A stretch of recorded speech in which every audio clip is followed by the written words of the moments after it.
You're listening to the Skylight Books podcast. We're an independent, general interest bookstore putting great reads in the hands of people in the Los Feliz neighborhood of Los Angeles.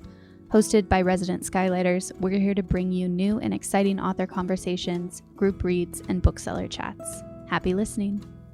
Hello, everyone, and welcome to the Skylight Books CROWDCAST channel.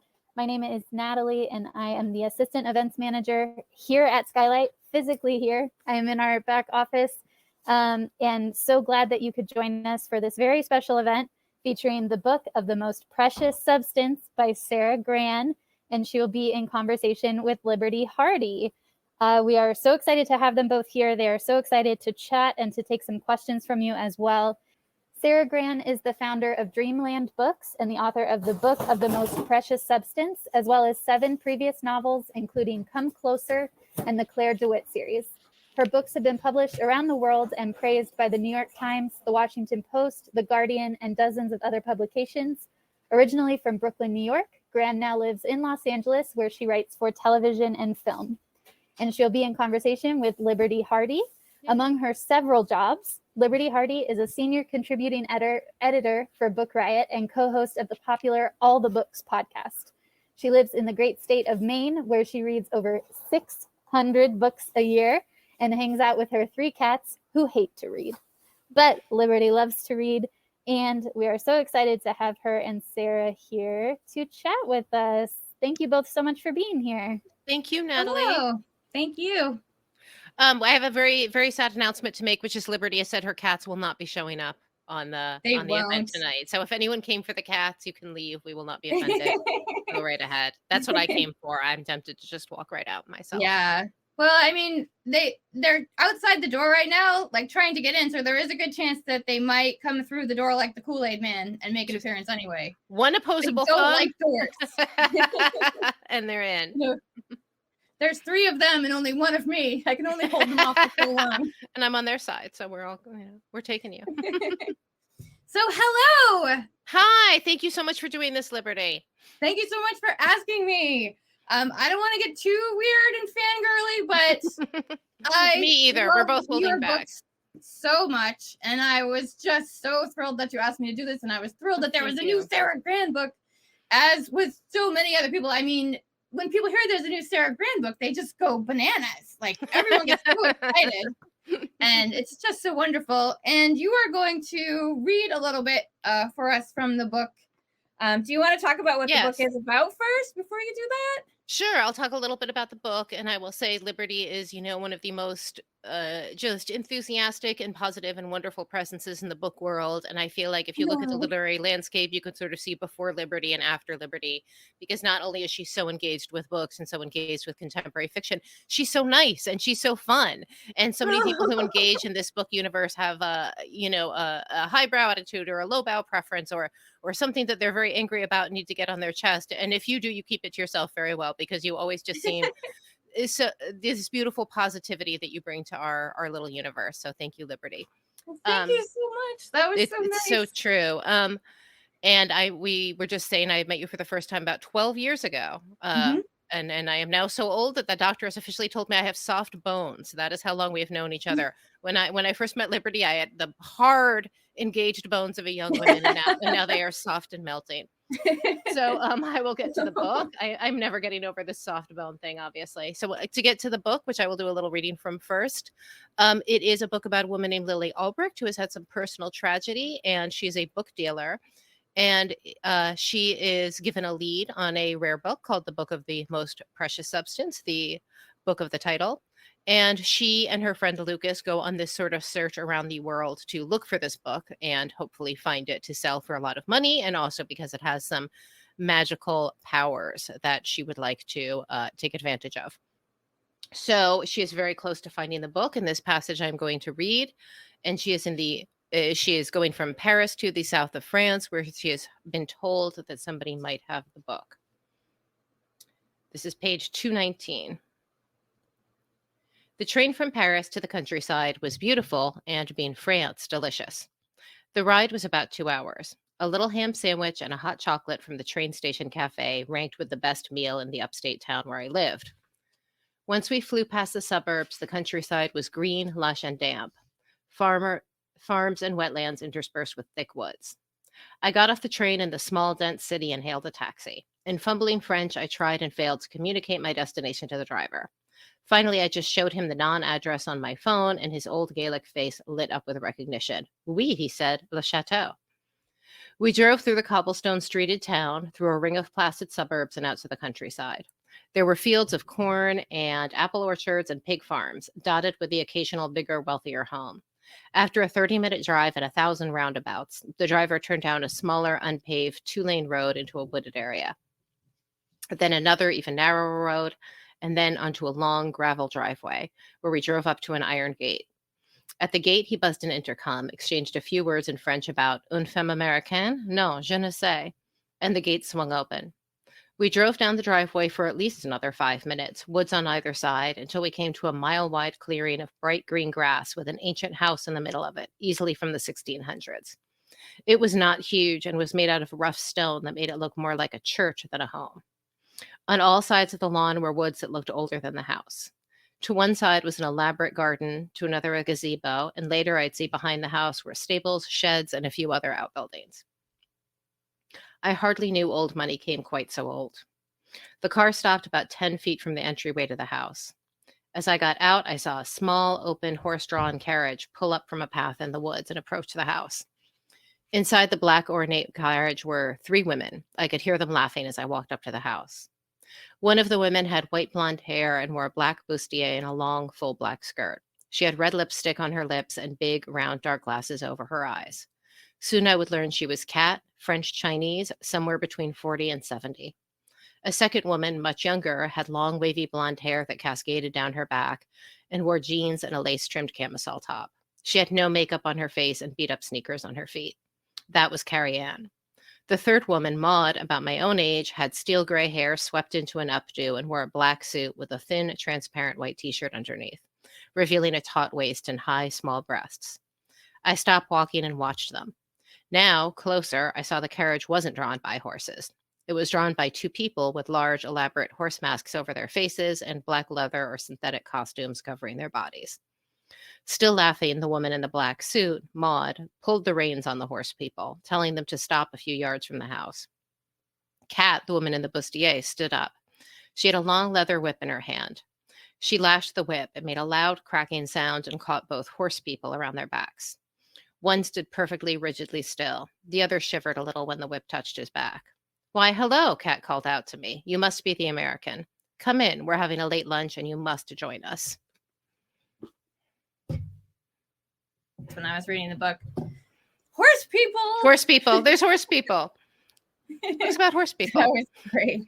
So in preparation for tonight, I read a lot of your recent interviews, and basically I'm just going to ask you a lot of questions based on what I read there because it was all so fascinating, which is also where I saw that amazing photo of you in the Los Angeles Times with your cast, which is unfortunately the thing that led to you learning that you have soft bones. Yes, my soft bones. So,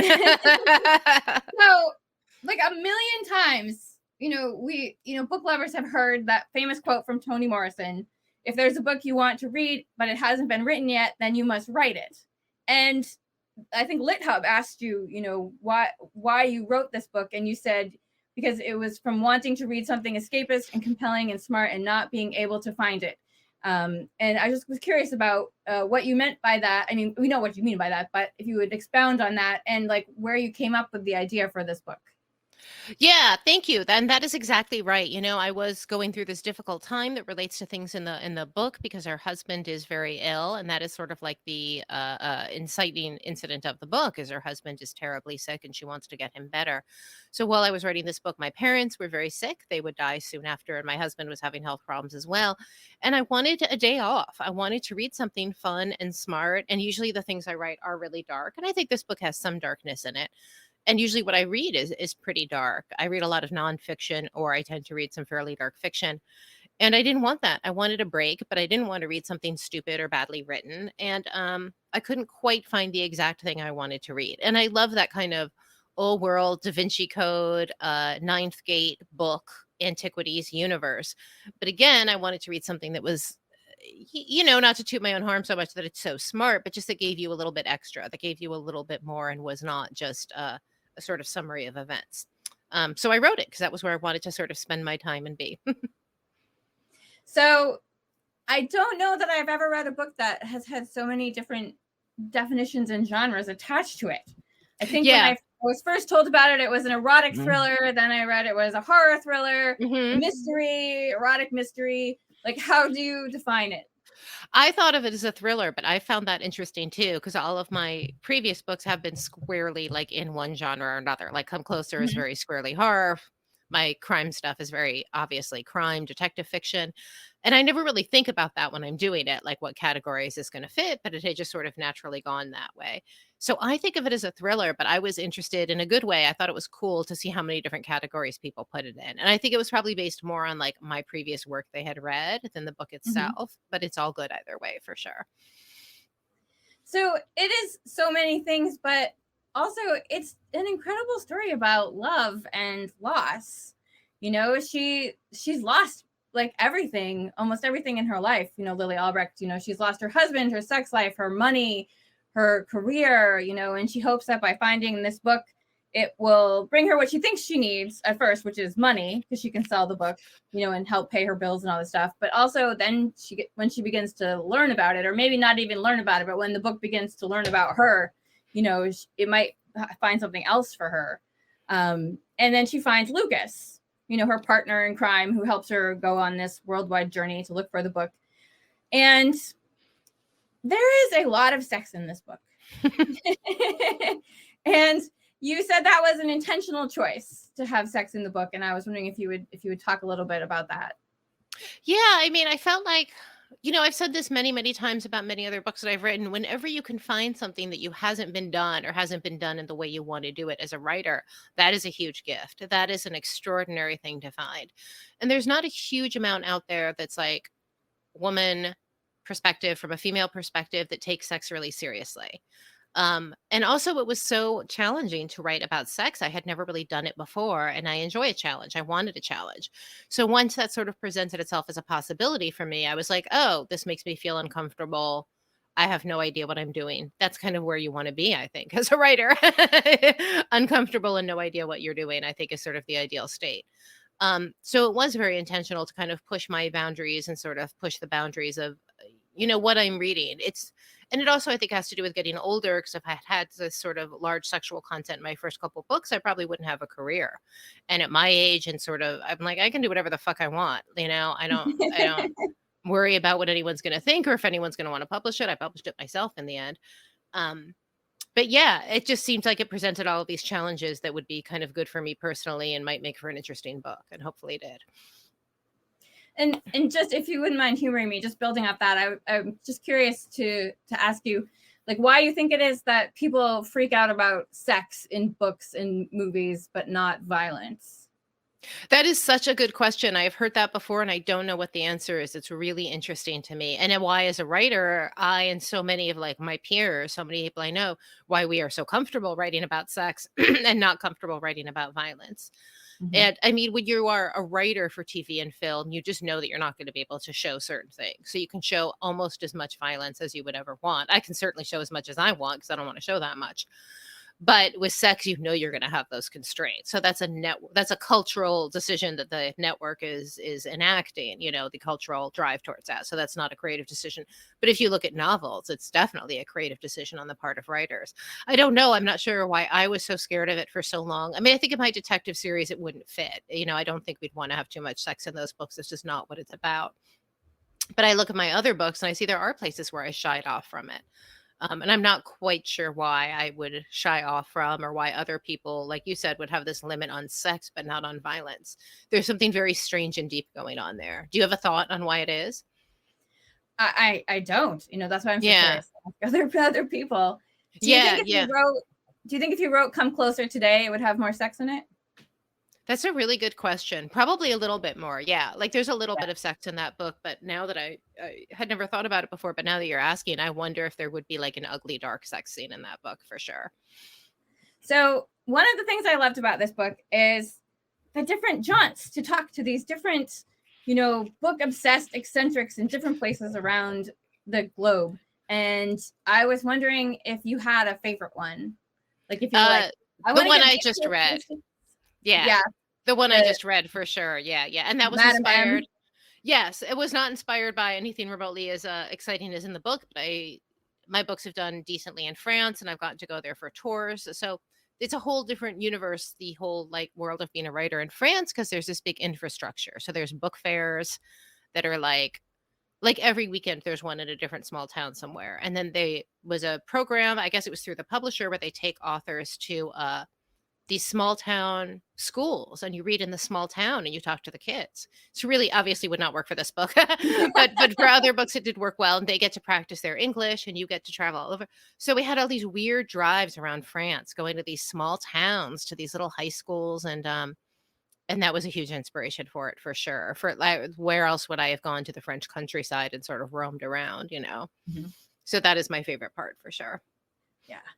I love, because I feel like we know so many of these book people already. Like when you describe them, you're like, oh yes, we know someone like that, and we've seen someone like that. They're just so great. So I'm sure you're probably already tired of answering this question, but I'm gonna ask it anyway. Do you believe in magic? I think it's possible.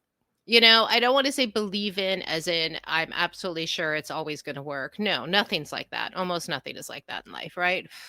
Is it a possibility? Yes. Does it work? There's some evidence out there. And if you really get into like paranormal scholarship, which there's less and less of every year, although perhaps it's going through a bit of a revival, accompanied by this big psychedelic revival, is hopefully spurring on a bit of a revival of true paranormal research. There are people out there who can do weird shit. And it's kind of been proven over and over again. There is more evidence. I've heard this a couple times, but I haven't verified it. If anyone wants to go Google it and prove me wrong, feel free. One thing I've heard many times that I believe, there is more clinical scientific evidence for people to have mild abilities to like influence a random number generator than there is for aspirin working. My goodness, I had not heard that before. Yeah, because there is so much research that's always discounted in anything remotely paranormal. So I do think there's a lot of potential to this stuff. I also think it's quite dangerous. I also think there's a lot of letting things into your life that you might not want to let into your life. And I also think the sort of big theme of the book is be careful what you wish for. And most people are wrong about what will make them happy. And, as we were discussing, I work in Hollywood. I know some, incredibly wealthy, incredibly successful people. And a lot of them were wrong about what would make them happy in life.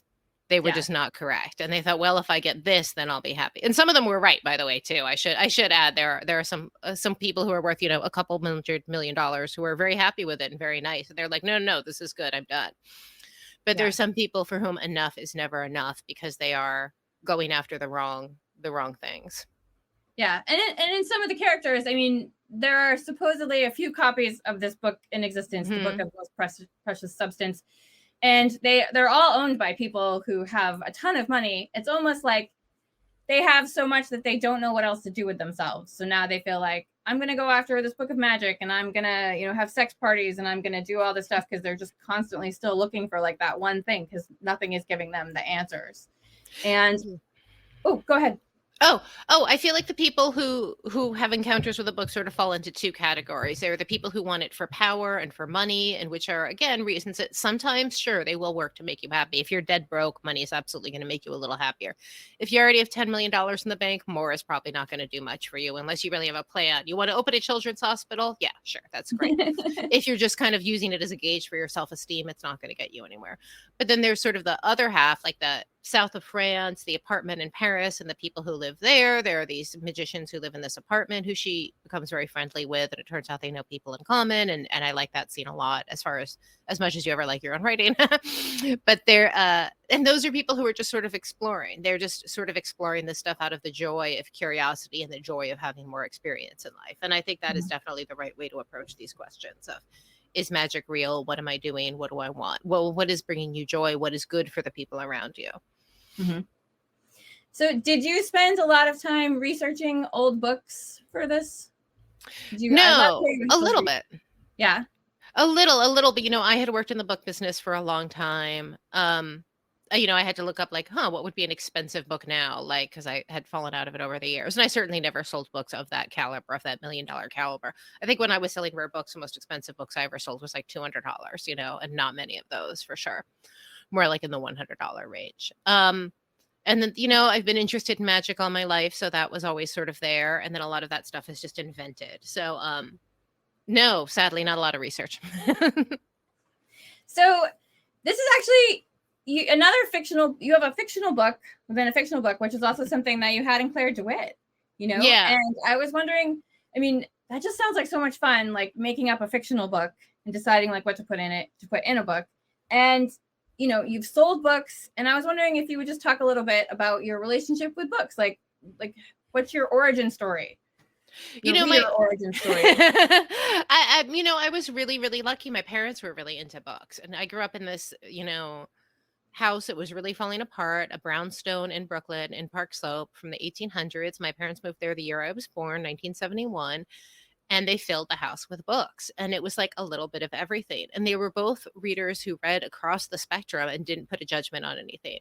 And if we went to a bookstore, within financial reason, they would get me whatever I wanted. They would a little bit like censor, in an appropriate, healthy way, what I watched on TV or what I movies I saw. And I mean, I shouldn't even say an appropriate way, because they let me watch a lot of things I probably shouldn't have. The one that really stands out is they wouldn't let me watch like The Day After Tomorrow, I think it was called, that big nuclear fallout thing in the 80s. Yeah, you're a bit younger than me, so you might not know what a huge deal it was.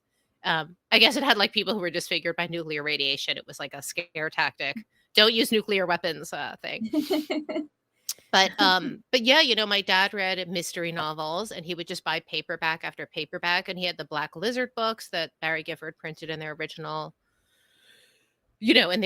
run in the 70s, because he remembered those books from the 30s and 40s when he was growing up. But he also read like Wallace Stegner and Frederick Exley and all of this stuff. And my mother had studied French literature in school, and she read, Hemingway and Fitzgerald and all those sort of 1920s writers. But she also read like celebrity biographies and a lot of health and nutrition books. So books were just everywhere as this constant presence. And like I said, they would, within reason, get me whatever I wanted or let me check out whatever I wanted from the library. I don't understand how that got to be so formative in my life. Like you could also look back at that history and say, you grew up in this great old house, so you became a, preservation person or whatever. Like, I don't know why out of all of the factors in my childhood, that was sort of the dominant one in so many ways. So how did you decide on the name of the book? Both they're the same, the book in the book and this book. I don't remember. I will say I remember writing this book less than any of my other books, because like I said, my family was sick and I was helping my parents out in Brooklyn through a lot of it. And I wrote a lot of this book, like sitting at their kitchen table, get them their snacks, get them calmed down, because we were selling the house so they could move to California, although they passed as soon as they got here. The whole thing was, not good. Thank you. So I was written it like on the airplane back and forth from LA to California, and I remember less of it than I do any of my other books, which is odd to me. I usually have pretty clear answers to that question. It's a question, when did you write this? And a lot of this, I'm like, I don't know. I don't remember. I just kind of went to. And also I wrote it was an easier book to write than most of my books, which I think is why I don't remember it as most, because my other books have these really intricate, for better or worse, plots and universes. And like the Claire DeWitt series, I've really like just fucked myself totally with those books, because it's this very complicated world now. So every time I get back into it and I'm working on the next book in that, it's just really, really hard to keep track of which character was where in 1985. And like, wait, did they know that person? No, because in book 3, you said on June 15th, they were not at that subway station. Yeah. So after that's most of my writing life. And then when you do like film and TV stuff, it's really hard, because you have like a million opinions to keep into account and a million people to keep happy. You're not just writing for yourself. It's a job.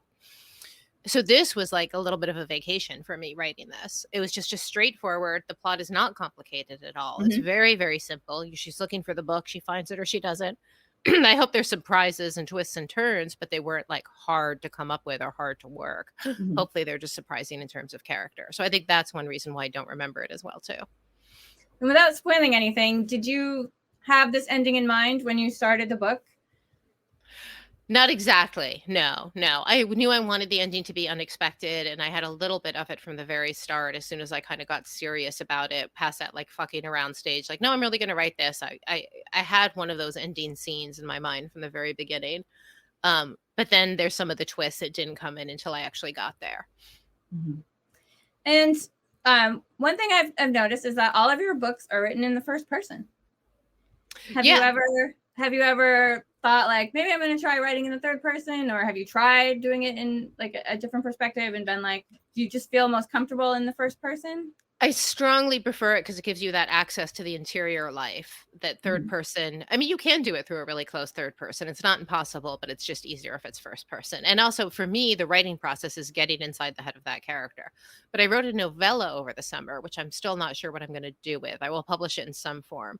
But I wrote like a sort of old fashioned country house mystery in the third person. Ooh. And it was fun to write. It was really fun, but I like first person better. It really solidified that for me because I missed being able to get that close inside the head of the person. Like third person, just on the structure of a sentence. Once you have the he, she, they, whatever, you're just not quite in there as much as you are with I, me. So for me, something is lost. So would you please talk a little bit about starting Dreamland and why you decided to publish this book yourself instead of going with, what we could say, the usual route, or what is considered the necessary evil? Yeah. It's not necessary. Yeah. If anyone out there is wondering, not necessary. The evil of working with a big publisher, if that's what you meant. And there, of course, there aren't evil people there. There's lovely people there. Oh, yeah. No, I just mean like... No, I know you meant that. Yeah. Yeah. But I mean, they're giant multinational corporations, you know? And that's the kind of the evil part. It's not the people who work there, some of whom are fucking assholes, but most of whom are lovely and wonderful, of course. There's assholes everywhere. There's no denying that. But you do not have to hand your intellectual property over to a multinational corporation to publish a book in this day and age. It's something I've always wanted to do. You know, my first 2 books were with Soho Press, which was wonderful. I'm really glad I did that. The books are still in print. And there were ups and downs with that, but on the whole, it was a really positive experience. But even when I was publishing my first book with them, I was like, do I really want to give away? Like, technically, you keep your copyright when you publish a book, but the reality is you're not getting those rights back, ever. You're never getting your U.S. publishing rights back unless you want to hire like a lawyer, maybe for $200,000. You'd go to court, it gets your rights back for a book that for me makes a couple $1,000s a year on royalties. If I was rich enough, I would do it just because I'm spiteful. Me and my spiteful soft bones would do it just to do it and just to get my books back from some of the publishers I've worked with. Not Soho, by the way. But from that very first book, I was like, do I really want to do this? And I'm glad I did, like I said, for those first couple books. And I've had really, really wonderful experiences in publishing, but I've also had bad experiences. But it was more like the carrot than the stick. You know, the stick was, I felt like my last book publication was a painful experience, quite frankly. But the carrot was just that I had always wanted to do this. I had always wanted to learn more about the printing process, about the publicity process, about marketing. And I fucked up so much, by the way. I made huge mistakes. But the smart mistake I made is I hired a wonderful publicist, Kathy Daneman, who's probably here. Kathy. Hi, Kathy. I don't know if she's here, but probably. And her wonderful work in PR and my great designers. I was telling you before, people's names just fall out of your head when you're in public. Zoe, my wonderful designer, whose name I can't remember, even though I've worked with her for 2 years on this book now. But I had this great team of people who did not fuck up, who did a really good job, who really went above and beyond every step of the way. And I was able to pay for it and do it in a very expensive way because I had been working on a lucrative, if trying, TV show the previous year.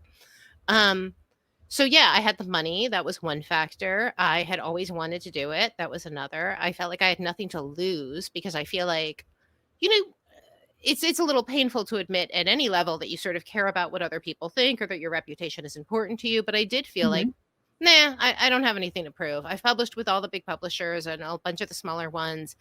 I've never had a bestseller, probably never will, but I have done kind of everything I've wanted to do. And now I want to be happy. Now I want to do things that are going to be fun and interesting rather than try to like, you know, manipulate my way to the top of some little pile of shit. Like, I don't want to do that anymore. And that was kind of the only reason I was working with a big corporate New York publisher is that chance of getting on the bestseller list or having a huge hit, which is not very important to me and was definitely not worth, you know, because the risk with a big publisher is they stop returning your emails and phone calls because there's no bottom sort of at big corporate publishers. And it's because people are overworked. Again, it's not because people are assholes. It's because they have too much on their plate. Some of them are assholes, but it's also mostly people have too much on their plate and don't quite have the time of the day to do it all. They want to go see their kids and their families and whatnot, like normal human beings. They don't want to answer my emails, stay up until midnight answering emails from writers like me. I get it. So I had wanted to do it forever. And then also I felt like this book, I knew it could sell. So again, vanity played a part in that. But I also felt like I didn't want to go through the publication process with an editor. I have gotten a huge amount from working with editors in the past. And even, I was talking about my last book being a bit painful, but that was a great editor. He did a really good job helping me get the book into shape. And with my next book, the next Claire DeWitt book, I will definitely need an editor for that. This book did not need an editor.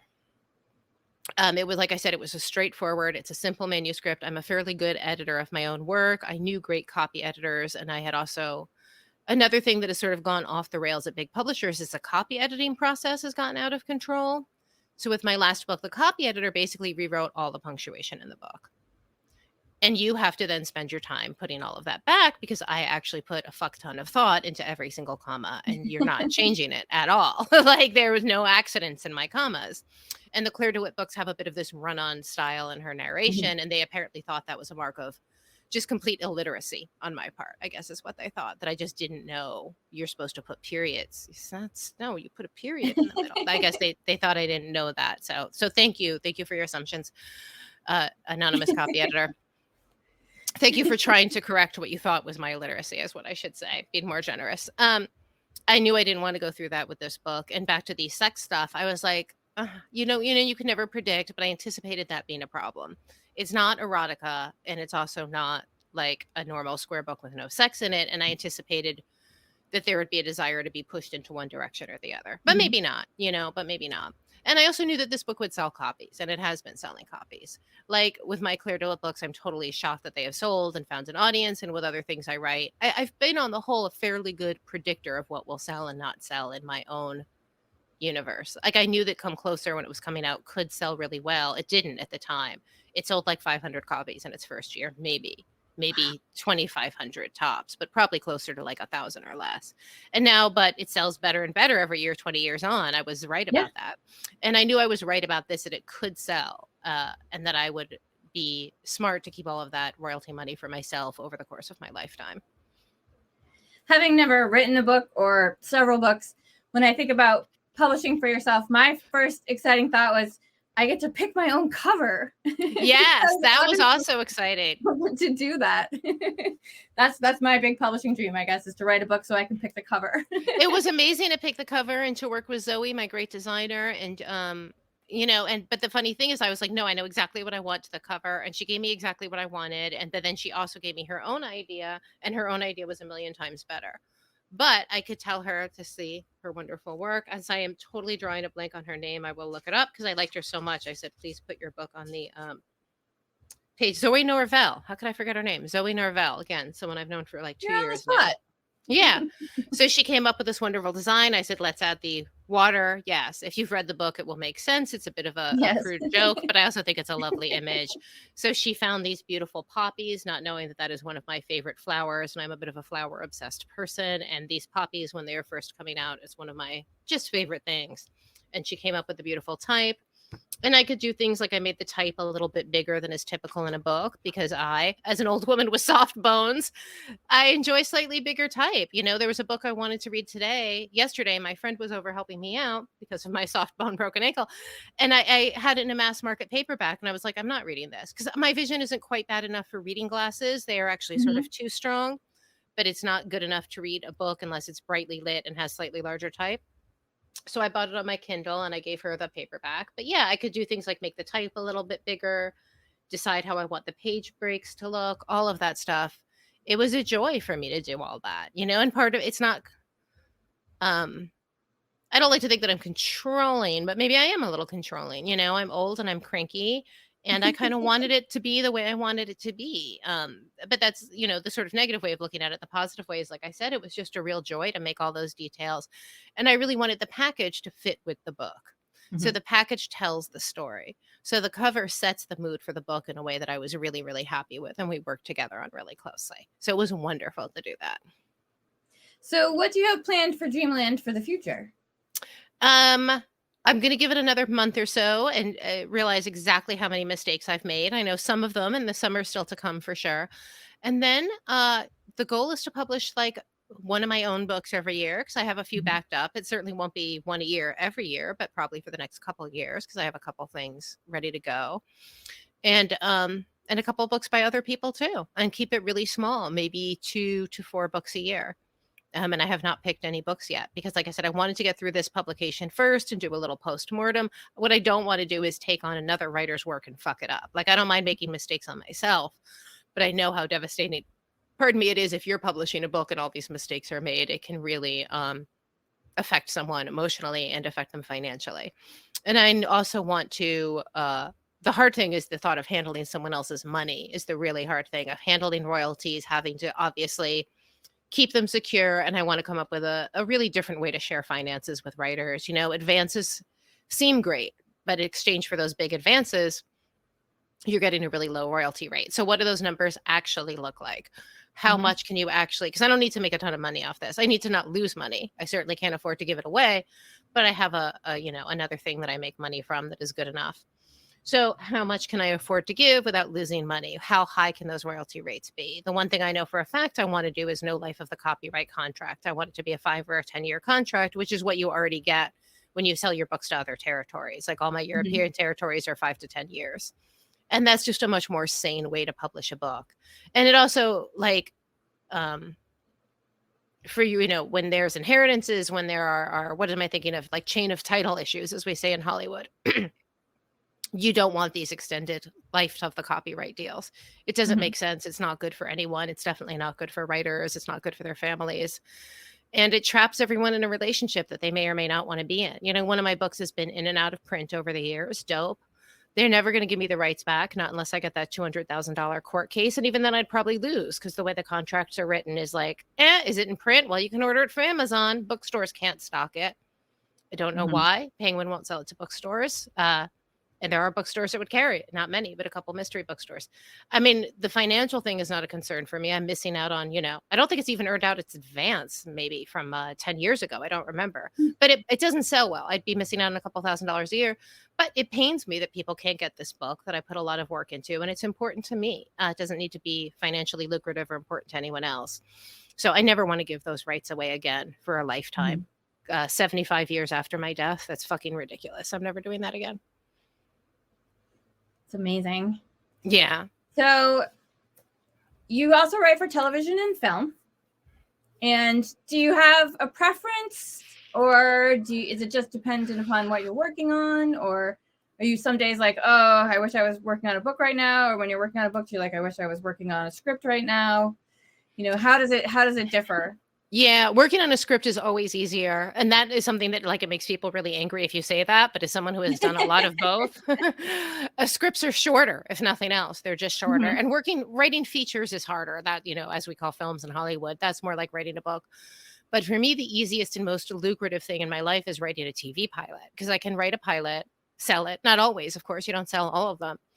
But if you can write a pilot, sell it either before you write it and get someone to pay you to write it, or write it on spec and then sell it, because you don't have to come up with the ending. That's like the really, really hard part. You come up with a bullshit ending for your pitch, right? But a pilot is the beginning of something. It's like writing the first chapter of a book. And I think you told me, I think I asked you this at one point, how long it takes you to read a book. And you said it was about 8 to 10 hours. And I asked a couple other people and got the same answer. And I realized that a season of cable TV is usually 8 to 12 episodes, usually, let's say 10. So a season of cable TV is about the same length as a book. So what you're writing when you write the pilot is a first chapter of the book, and the whole rest of it is, for the future, someone else's problem, maybe yours someday, but then it's future you. It's not today you. So writing a script is always easier. And I always compare it to like candy versus a real meal, because writing that script is like candy. It pays really well. It's so much easier. It can be really fun. You get to imagine all the fancy people in their wonderful costumes doing it. You get to go out to meetings, and you have meetings with all these big celebrities, and they're like, oh my God, I love your work. And then they have no idea who you are 2 weeks later, because that's a big part of their job, is making people feel good. They're not fake. It's just their job. They're lovely people. And then the book, you're sitting at home alone doing something that at most, 20,000 people are going to check out. And if I sell 20,000 copies of the book, that would be a fucking banner day for me. I don't think I've sold 20,000 copies of anything. I mean, over the years, sure, but not right off the bat. But so they're just so different. They're so different. So in the long term, writing books is so much better for you and makes you such a better writer. But writing scripts is really fun, and it obviously pays 10 to 100 times more, literally. 1,000 That's a really great thing about the ending, because I always find that even sometimes in books that I absolutely love, like the ending is always like, must be the hardest part to write. And then you just write a script. You don't have to worry about it. It is. And then if you go into production, you're like, oh, we didn't really think about, but very few things actually go into production. So out of all the pilots that I've written, and I've made a living doing this for like 12 years now, I guess, only one has been produced, and then it didn't get picked up. We didn't make it into a show. And somehow I still make a living. It's nuts. I don't understand it. So going off that, I read in one of your interviews, you said that if you weren't a writer, you would be a religious studies scholar. Yeah, or paranormal researcher, as discussed. Oh, I missed that one. Yeah, no, I just mean how I was talking about it earlier. Yes, I don't think I mentioned it in the interview. I'm just thinking about it now because we're talking. But something like that realm of the unknown in life has always been sort of what I'm interested in. It's funny, I was saying my parents would let me buy any books that I wanted when I was a kid, and I would always go for like the little Bigfoot paperback or the is the Bermuda Triangle real? I don't know. It's not real. But in the 70s, it seemed very possible that there was a lot going on in the Bermuda Triangle. So that has always been a huge fascination of mine. And I hope it continues to be. It brings me great joy to read about that stuff. And whether it's some like crappy Gaia ancient alien style TV show, which I absolutely love, or serious paranormal research and religious studies. I studied cultural anthropology in college, and that was my area of interest, was, magic and religion and beliefs. I could never get enough of it. One more question. I see that you're here, Natalie, but Liberty, what would you be doing if you weren't doing what you're doing?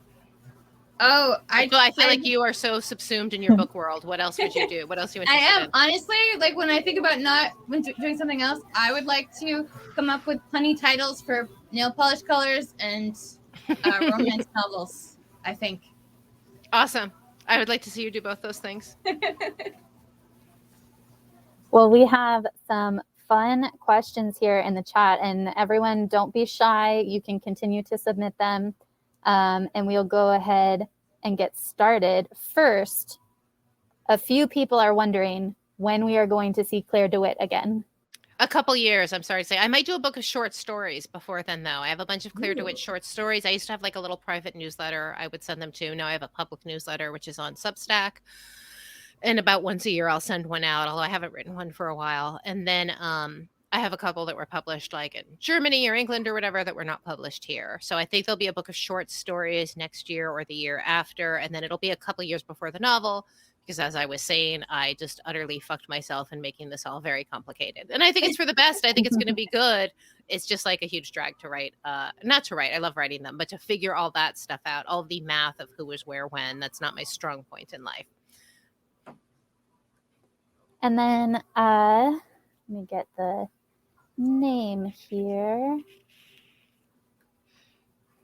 Julie would like to know how you decided to name your publishing company Dreamland.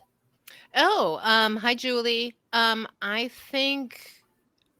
don't know. It's something I had thought about for years because it was something I had wanted to do for years. So I don't remember how I settled on that particular name, other than it just spoke to a lot of things for me. Dreams play a big role in my fiction. And the pilot that I did last year, I worked with a wonderful director who is also a good friend, David Slade, director of Hannibal and 30 Days of Night and many other wonderful things. And he said something really mind-blowing to me. He said, no one ever has to explain the language of film to you because it is the language of dreams. So how films cut from one thing to another, and you wonder once you get into filmmaking, where does that language come from? Of course, early films were just like this, right? A static camera on a person. And then we got into this cut. So you go from a close to a wide to a close-up to a medium shot, whatever. You wouldn't, that's a terrible sequence I just plotted out right there, but you got the general idea. We've all seen films and TV shows. And that is how things look in dreams. And I was like, oh, that's how books work too. Because I've always been fascinated by this idea of what we include and don't include in any kind of fictional narrative, right? TV show, book, film.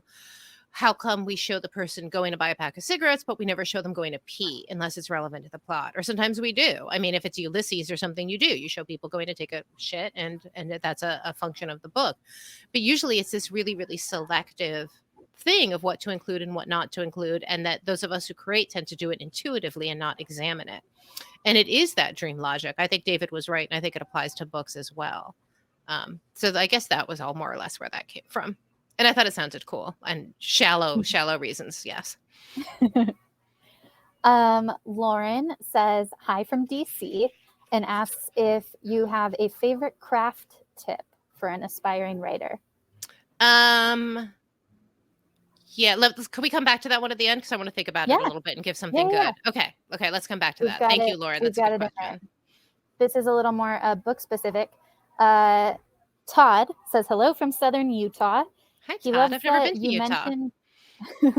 Loves that you mentioned this idea of having a genre book that offers a little bit more.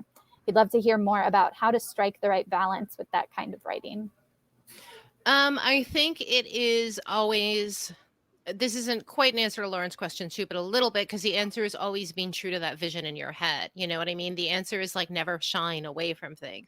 So one thing I hear from other writers a lot, and this kind of conversation that we all have all the time, being the other writers, is one reason of many to start my own press is to give people more creative freedom. That publishers kind of push back on that stuff, or the writer has an insecurity that will happen, and so they hold back and they just make it a more straightforward genre work. And I am always sort of pushing my friends like, no, go for the personal thing, go for the philosophical angle, go for the thing that's important to you, and readers will connect with that, I think. Or if not, you can just live in poverty like I did until very recently for your whole life. But you can never predict what readers are gonna buy in big numbers. You can't predict what kind of money you're gonna make. But if you want to connect with people over the course of centuries and write a book for the ages, which I hope is what you are doing as you're writing, I hope you're not just writing for today, but writing for all of humanity's future. And then you might feel an obligation, if you look at it like that, to put a little bit more of yourself and what's on your mind in there. So whatever sort of philosophical or political, I mean, I hate writing about politics, but it's really engaging to other people. Philosophical or political or spiritual questions that you have, I think to put those into your writing can only help it. And that balance will come intuitively to you as you get into it. And the more entwined your plot is with whatever larger issues you want to approach, the more your intuition will sort of take that balance over and put them in the correct proportion.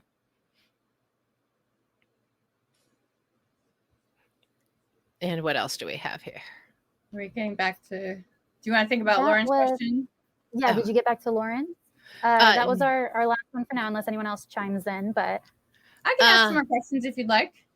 Cool. Let me think about, what was Lauren's question again that I utterly failed on? Craft something? Yeah, tips for craft for an aspiring writer. Tips for craft. Favorites?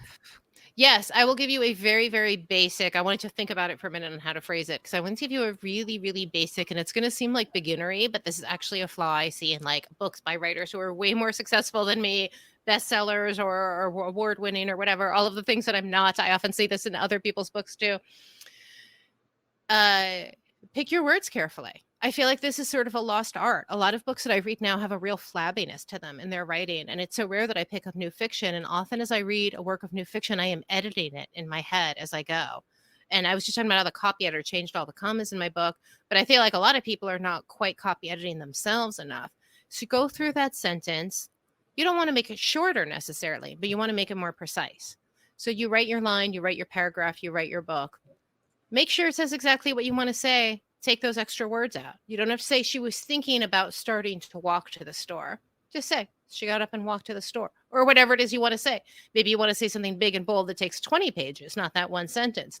But I feel like it's a common contemporary problem. And I do feel like it's a bit modern. I see it a little bit more recently than I did in the past, although maybe that's just luck on my part, falling into this flabbiness, this sort of stew of words instead of a really, really precise sentence. So pick your words carefully, Lauren. That's my advice to you. I hope that's helpful. It's great advice. Lauren will let us know. Lauren, a year from now, come back and tell us. Maybe it was horrible advice, and you'll be like, you totally fucked it up for me. I was doing great until you got me anxious about my word choice. Oh, no. I will say Lauren is a fabulous person, and she's great at everything she does. So this is a person you actually know? Okay, good. Yes. Good. Well, Lauren, I hope you're helpful. I don't think I know you, or maybe I just don't recognize your name here, but let me know if I fucked it all up for you. I will apologize. And then it looks like we may have one more. Is there a work of new fiction that you read recently and connected to? And also, answer that. And there's a second part, which I must ask as well. Okay. I just read my dear friend Alex Segura's new book, Secret Identity, which is out next month. Yeah, Liberty, yeah. Not only was it a great book, but he wrote it's all in New York in the 70s where I grew up, and Alex just got so much right. I was a little offended that he didn't ask me for any help with that because we're friends and I was there. As discussed, I'm old. Me and my very soft bones recall the 70s quite well. But somehow he really nailed it. And he wasn't there. He's from Miami, although he's lived in New York for quite a long time. So that was a book that I was very excited about and also felt a personal connection with, for sure. And then the second part of the question. What was that, Liberty? That was going to be my question. Was a recent book that you loved? Yes, that was it. And I just started the new Paul Tremblay, the Paul Barris Club, which I haven't finished yet, but it's so good so far. And it's also really innovative. And I think back to the question someone else asked about sort of how do you fit your other things into a genre novel. Paul's book will give you a really interesting look at how to do that. I don't think there's anything like magical in it or whatever, but there is just a lot of it's a very personal book. And he described it as his most personal book. So I think that would be a good model for whoever asked that. Sorry, go ahead.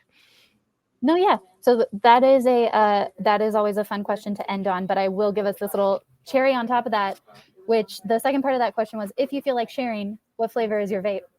Oh, regular tobacco flavor. Yeah. And sadly, it's just tobacco. Yeah. The most embarrassing, humiliating admission I have to make is that I started smoking cigarettes again over the summer. Everyone knows I smoke weed. Who fucking cares? Not a problem. But I started smoking cigarettes again over the summer. I had a slightly traumatic experience. Let's call it an extremely bad day. Let's call it one of the worst days of my life.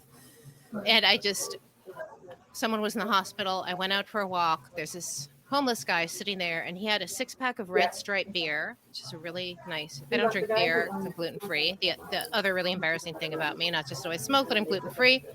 He was sitting there smoking cigarettes and drinking this Red Stripe, and I was talking to him. I'm like, you have the right idea about how to spend an afternoon, buddy.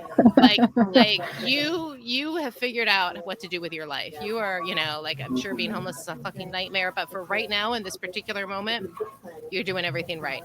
And I just went in the store. I went into a wine bar and got a glass of wine. And then I was a little tipsy and I went and I got a pack of cigarettes and now I smoke again. And I was telling these guys, for some reason, I feel bad smoking cigarettes on camera, but I feel like I can smoke my vape pen on camera. I don't know what that's about.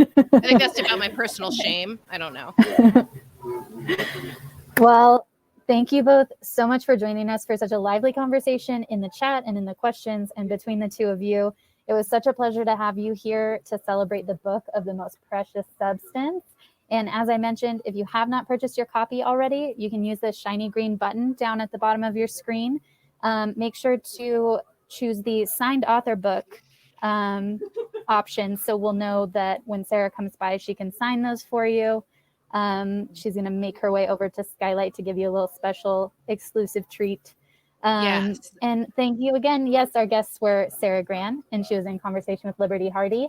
And thank you all for joining us in the virtual realm. And thank you so much, Natalie and Liberty, for doing this. And as I said, Liberty is such a champion in the book world and such a wonderful leader for us. And Skylight is as well. We are so lucky to have you. And I couldn't do what I do unless you guys were doing what you do. So thank you so much.